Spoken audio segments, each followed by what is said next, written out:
আপনি? ও ভালো আছো মা? তোমার কাছে কোথায় বসতে দিই? সালমা, ঘর থেকে পাটিটা নিয়ে এসে দে মা। সালমা, আনতে হবে না, আমি এখানেই বসছি। এগুলো আপনার জন্য আঙ্কেল। কি আছে এতে মা? এতে আপনার জন্য একটা পাঞ্জাবি আর লুঙ্গি গেঞ্জি আছে। নিন, দেখেন দেখেন।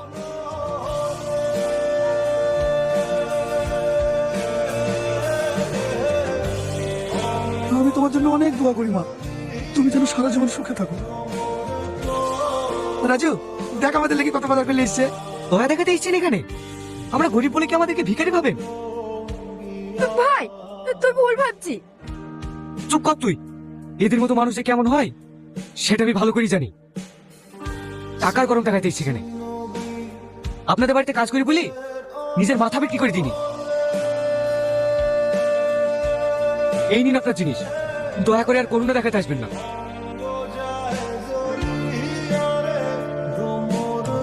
ভাই, তুই ফালতু ফালতু মেম সাহেবকে অপমান করলি। সেদিন নয় ভুল করে তোকে একজন মেরেই দিয়েছিল, কিন্তু বিশ্বাস কর মেম সাহেবের মনটা সত্যিই অনেক ভালো। বাপরে, মানুষ চিনতে চিনতে আমার 40টা বছর কেটে গেল। মেয়েটার চোখের দিকে তাকিয়ে আমি বুঝতে পেরেছি এটার মধ্যে কোনো অহংকার নেই। কাজটা তুমি ভুল করলি রাজু। আপা ঠিকই বলিস, তোর লেগে মেম সাহেব কাঁদতে কাঁদতে চলে গেল। রাজু, কোথায় গেছে বাপ? রাজু,